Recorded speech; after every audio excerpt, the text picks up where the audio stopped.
Thank you, Ross. Some Walton County business owners and locals are sharing their thoughts on the controversial sales tax referendum. They believe it's the only way to improve infrastructure in their county. As News 13's Emma Riley tells us, they say it is the only solution to funding transportation projects.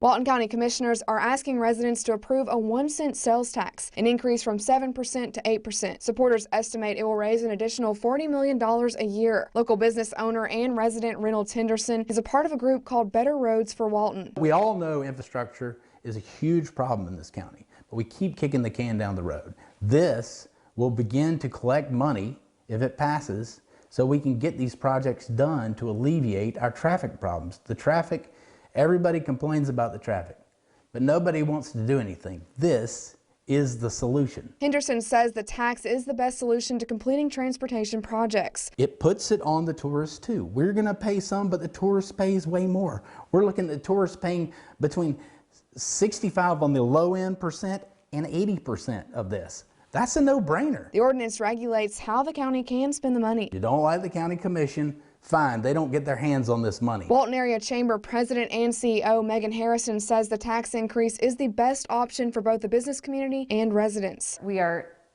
at an opportunity where what we are voting on is, will this be the best option for funding transportation needs in Walton County?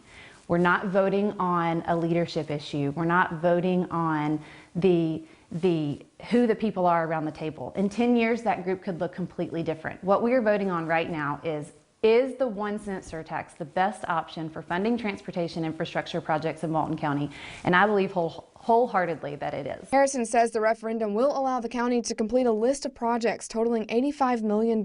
Critics have pointed out that the county budget has $95 million surplus right now. The $95 million includes both cash and non-cash assets, including property purchases. That some of the property purchases were use tourism dollars, TDC dollars, to actually fund new beach access points, properties that will be used for tourism venues that the citizens will also benefit from.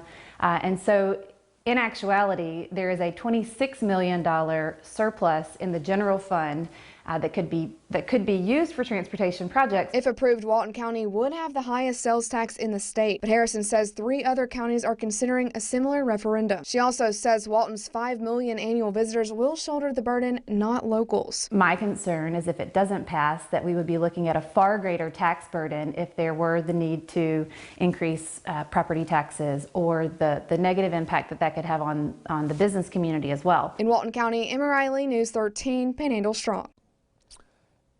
If you actually, the ballot, that issue is coming up again on the Tuesday, November 8th ballot. Of course, we'll keep following